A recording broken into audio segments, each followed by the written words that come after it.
Basically ये एक spacecraft है जहाँ पे जो एक्सरे जो भी सेलेस्टियल बॉडी से एक्सरे निकलता है इसको इमेज करने के लिए ये इसको बनाया गया है नासा के द्वारा, ठीक है। एंड इसको देखते हैं। बेसिकली ये है उसका इमेज है। यहाँ से जो भी सपोज ब्लैक होल हो गया, जो भी सेलेस्टियल बॉडीज हो गए, जो भी न्यू गैलेक्सीज हो गए, वो क्या करते हैं ना, एक्सरे एमिट करते रहते हैं।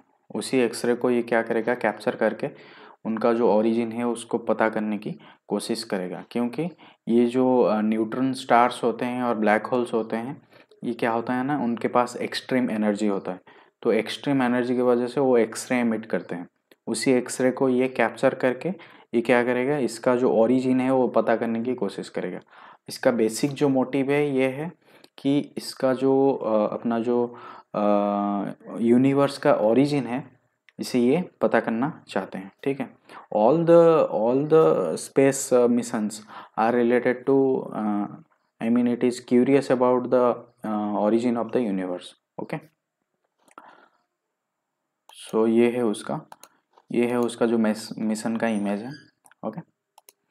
And the first statement is IXP observatory is a joint effort of NASA and Italian Space Agency. ये सही है। Second statement is IXPE will replace the Chandra X-ray telescope, ये गलत है। यहाँ पे पूछा है कि विच आर नॉट करेक्ट, तो यहाँ पे आंसर हो जाएगा 2 ओनली, ओके। तो यहाँ पे ये जो ऑब्जर्वेटरी है ये नासा और इटालियन स्पेस एजेंसी ने मिलके बनाया है। ये बेसिकली 600 किलोमीटर के ऊपर रहेगा एंड अर्थ का जो इक्वेटर है उसको ये ऑर्बिट करेगा, ठीक है।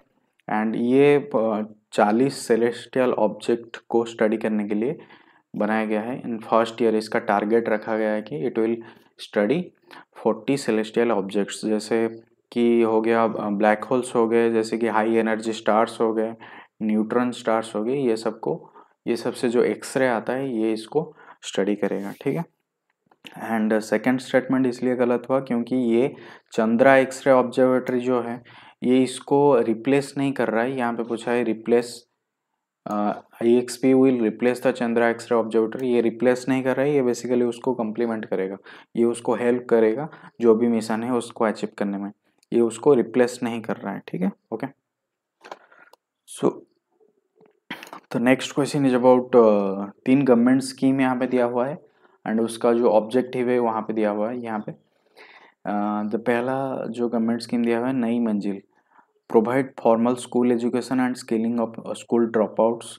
यहाँ पे क्या नई मंजिल पे क्या है कि जो भी एल्डर पीपल हैं उनके पास सपोज जॉब नहीं है, उनको क्या किया जाएगा, जो भी स्कूल से ड्रॉप आउट हो गए हैं और पढ़ने का कोई उनका चांस नहीं है, उनको जॉब ओरिएंटेड कुछ स्किल ट्रेनिंग, कुछ ट्रेनिंग प्रोवाइड किया जाएगा ताकि वो जॉब इंडस्ट्री में जाके कुछ भी जॉब कर सकें, ठीक है। तो ये हो गया नई मंजिल। उस्ताद जो स्कीम है ये बेसिकली यहाँ पे दिया गया है, provide short term job oriented skill development course to minorities youth, ये गलत है, ठीक है। इसका जो सही है, उस्ताद जो स्कीम जिसके लिए है ये है बेसिकली जो माइनॉरिटीज़ का जो आर्ट एंड कल्चर है, जो भी हैंडीक्राफ्ट एंड उनका जो हैंडीक्राफ्ट मतलब उनका जो आर्ट एंड कल्चर है बेसिकली उसको इम्प्रूव करने के लिए ये स्कीम है उस्ताद। उसका जो फुल फॉर्म है वो है upgrading the skill and training in traditional art and craft for development. Basically suppose कोई जो पेंटिंग करते हैं, सपोज कोई भी क्राफ्ट करते हैं, मतलब जो आर्टिस्टिक होते हैं जिसको हुनर हाट में हम प्रेजेंट करते हैं, जो भी है अगर वो रिलेटेड टू माइनॉरिटीज अगर है, that is the scheme is Ustaad, okay. So the third scheme is Hunar Haat. Hunar Haat हमको पता है जो कि अपने जो आर्टिसंस होते हैं और क्राफ्ट्समैन होते हैं, जो भी हैंडीक्राफ्ट का प्रोडक्ट होता है उसके लिए एक मार्केट है जहाँ की वो लोग क्या करेंगे, अपना हुनर जो है स्किल वहाँ पे दिखाएंगे, ठीक है। हुनर हाट मतलब स्किल मार्केट, ओके। इसका जो लिटरल मीनिंग है उसको वहाँ पे शोकेस किया जाएगा ताकि क्या अपने डोमेस्टिक मार्केट में in our country also people will buy it, and in the international market also people क्या करेंगे, उसको बाय करने की कोशिश करेंगे। ठीक है, समझ में आ गया? तो यहाँ पे आंसर हो जाएगा 1 और 3। जो 2 वाला है वो गलत है।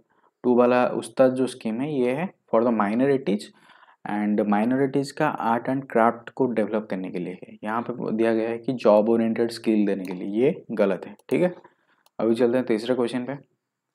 The third question is about James Webb space telescope. ठीक है, ये टेलीस्कोप मैं आपको दिखाता हूँ।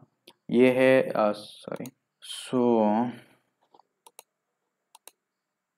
ये है जेम्स वेब स्पेस टेलीस्कोप। ये बेसिकली एक स्पेस टेलीस्कोप है, मतलब ये स्पेस में ही रहेगा, एंड स्पेस में जो भी ऑब्जेक्ट्स हैं ये क्या करेगा, उसको मतलब व्यू करके उसका जो यूनिवर्स का जो ओरिजिन है उसको पता करने की कोशिश करेगा।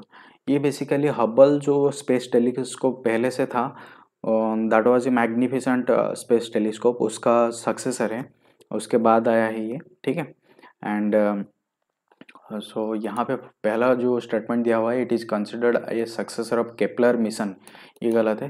क्योंकि केपलर मिशन ये दूसरे केपलर मिशन बेसिकली इसके लिए था कि जो टेलीस्कोप जाएगा वो दूसरे प्लैनेट को की खोज करेगा, ये था केपलर मिशन का काम। ठीक है, बट ये स्टेटमेंट गलत है। यहाँ पे होगा it is a successor of Hubble space telescope. ठीक है, and it is the result of an international collaboration between NASA, European Space Agency and Canadian Space Agency। ये सेकंड स्टेटमेंट सही है। ठीक है, ये वाला जो स्टेटमेंट है ये सही है यहाँ पे, एंड जो पहला स्टेटमेंट है ये गलत है। क्यों है? क्योंकि यहाँ पे केपलर मिशन नहीं होगा। ठीक है, तो ये हो गया तीसरा क्वेश्चन। जो fourth question is about radio activity. पहले मैं रेडियो एक्टिविटी आपको समझाता हूँ क्या है।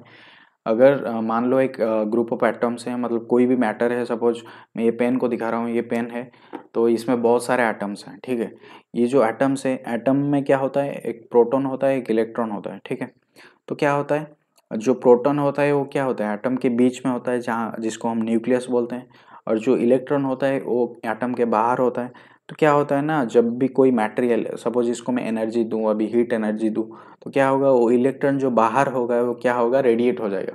ठीक है, बाहर चला जाएगा। तो जो भी रेडिएशन हुआ, यहाँ से जो भी रेज निकला, उसको हम बोलेंगे रेडियो एक्टिविटी।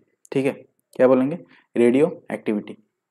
ठीक है, तो इस तरह क्या होता है ना, बहुत सारे नेचुरल मटेरियल होते हैं, जो यूरेनियम हो गया, थोरियम हो गया, ऐसे मटेरियल होते हैं, उसमें से एनर्जी निकलता रहता है, हर वक्त रेडिएट होता रहता है, उसको बोलते हैं रेडियो एक्टिव मटेरियल्स। ठीक है, जिसको हम न्यूक्लियर रिएक्टर में यूज करते हैं। ठीक है, तो बेसिकली 3 टाइप्स ऑफ हमारा रेडिएशन होता है। One is alpha radiation, second is beta radiation, third is gamma radiation. Gamma radiation जो होता है बहुत खतरनाक होता है, मतलब वो कुछ भी पेनिट्रेट करके चला जाएगा, ये मतलब कुछ भी दीवार पेनिट्रेट कर लेगा वो। ठीक है, जो गामा रेडिएशन है बहुत आयनाइजिंग रेडिएशन है, मतलब वो बहुत पावरफुल, उसमें एनर्जी रहता है। जो अल्फा और बीटा रेडिएशन है थोड़ा सा कम एनर्जी वाले होते हैं। अल्फा रेडिएशन जो होता है, जो भी आप हीलियम पढ़े होंगे, हाइड्रोजन के बाद जो हीलियम आता है, तो हीलियम को अगर हम 2 पॉजिटिव ले, हीलियम 2 प्लस कर दें उसको, मतलब उसमें से 2 इलेक्ट्रॉन को हम निकाल लें, उसको बोलेंगे अल्फा पार्टिकल। एंड जो बीटा होता है वो एक न्यूट्रॉन होता है, मतलब एक न्यूट्रॉन अगर हो, नेगेटिव हो, तो उसको बोलेंगे बीटा पार्टिकल। ठीक है, तो ये हो गया रेडियो एक्टिविटी। अभी क्वेश्चन पे आते हैं। Radioactivity is the phenomenon of spontaneous emission of particular waves from unstable nuclei of some element। ये स्टेटमेंट सही है।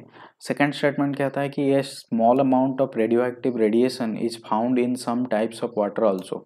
यहाँ पे सम टाइप नहीं होगा, ऑल टाइप्स ऑफ वाटर होगा। ठीक है, जो भी हमारा नॉर्मल वाटर होता है भी उसमें रेडियो एक्टिव एलिमेंट, मतलब रेडियो एक्टिविटी पाया जाता है, क्योंकि वहाँ पे जो भी H2O मॉलिक्यूल्स प्रेजेंट हैं, वहाँ पे क्या करता है ना, H2O मॉलिक्यूल में जब पोलैरिटी आ जाता है, पोलैरिटी मतलब जहाँ पे अगर H2O में 2 ऑक्सीजन प्रेजेंट होते हैं, इसलिए ऑक्सीजन ज़्यादा इलेक्ट्रोनेगेटिव होता है। नेगेटिविटी के वजह से क्या होता है ना, जो H2O मॉलिक्यूल है उसमें पोलैरिटी डेवलप होता है, एक साइड में नेगेटिव बन जाता है, एक साइड में पॉजिटिव बन जाता है। तो इसके लिए क्या होता है ना, थोड़ा सा रेडियो एक्टिविटी नॉर्मल वाटर में भी मिलता है। इसीलिए ऑल काइंड्स ऑफ वाटर जो होता है यहाँ पे होगा, यहाँ पे सम टाइप्स नहीं होगा, ठीक है, ऑल टाइप्स ऑफ वाटर होगा, ठीक है। तो अभी फिफ्थ क्वेश्चन पे आ जाते हैं। With reference to laser communication relay demonstration consider the following statement. मैं आपको दिखाता हूँ ये लेजर कम्युनिकेशन रिले डेमोन्स्ट्रेशन क्या है। यहाँ पे ये है लेजर कम्युनिकेशन रिले डेमोन्स्ट्रेशन, ठीक है। यहाँ पे ये जो मशीन लगा हुआ है, यहाँ पे ये करेगा, ये क्या करेगा, यहाँ पे बेसिकली यहाँ पे एक सैटेलाइट है, आप देख पा रहे हैं यहाँ पे एक सैटेलाइट है कि यहाँ पे अर्थ का जो रिसीविंग स्टेशन है, ठीक है। यहाँ पे ये क्या करेगा, कम्युनिकेशन में हेल्प करेगा। कैसे करेगा कम्युनिकेशन, यहाँ पे जो ये इंफ्रारेड वेव क्या करेगा, ये यहाँ पे जो वेव सेंड कर रहा है that is basically infrared wave, ठीक है। ये जो वेव है that is basically infrared wave. तो इंफ्रारेड वेव के वजह से क्या होगा, अपना जो ट्रांसमिशन है तो हाई क्वालिटी में होगा एंड बहुत अच्छे से हो पाएगा, क्योंकि इंफ्रारेड वेव जो नॉर्मली हमारा ट्रांसमिशन होता है वो रेडियो वेव से किया जाता है, लेकिन हम जब इंफ्रारेड वेव यूज़ करते हैं तो ट्रांसमिशन का जो क्वालिटी है और स्पीड है वो ज़्यादा हो जाता है। मतलब इंफ्रारेड क्या होता है, उसका वेवलेंथ कम है। मैं आपको दिखाता हूँ स्पेक्ट्रम में जो, ठीक है, ये है बेसिकली द इलेक्ट्रोमैग्नेटिक स्पेक्ट्रम। यहाँ पे देखिए पहला है रेडियो वेव, उसके बाद है माइक्रोवेव, उसके बाद आता है इंफ्रारेड। मतलब यहाँ से मतलब लेफ्ट टू राइट अगर हम जाएंगे तो उसका वेवलेंथ कम होता जाएगा, ठीक है।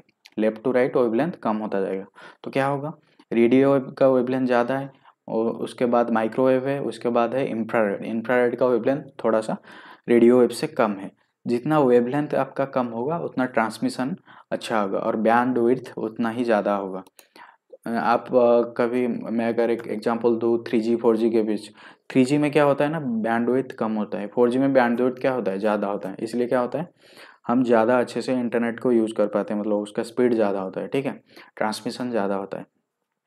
तो यहाँ पे भी उसी फॉर्मूला का यूज़ किया गया है, जो रेडियो वेव के वजह से, रेडियो वेव के प्लेस में उसको इंफ्रारेड को यूज़ किया गया है कि ट्रांसमिशन का स्पीड जो है और उसको बढ़ाया जा सके। इसमें क्या होगा, जो बैंड विड्थ है, ठीक है, जो ट्रांसमिशन के लिए जो बैंड विड्थ होता है 10 to 100 टाइम्स इंक्रीज हो जाएगा। कितना होगा, 10 to 100 टाइम्स यहाँ पे इंक्रीज हो जाएगा। तो अभी स्टेटमेंट पे आते हैं। It uses infrared light for data transmission, ये सही है। It is launched by NASA, ये सही है। It offers higher bandwidth than radio frequency system, ये सही है, ठीक है। तो all the statement are correct, hence answer will be 1 2 3, ठीक है, ये समझ में आ गया। तो इसको बेसिकली हम बोल रहे हैं radio laser communication relay demonstration. Laser communication मतलब ये जो इंफ्रारेड के थ्रू से ये क्या करेगा, कम्युनिकेट करेगा। जो भी सैटेलाइट है, जो भी डाटा सैटेलाइट से आ रहा है उसको रिले करने में हेल्प करेगा, ठीक है, पहुंचाने में हेल्प करेगा, ठीक है। तो these are the questions basically, आप इसको अटेंड करें और मुझे बताइए कि कितना सही हुआ कितना गलत हुआ, ठीक है।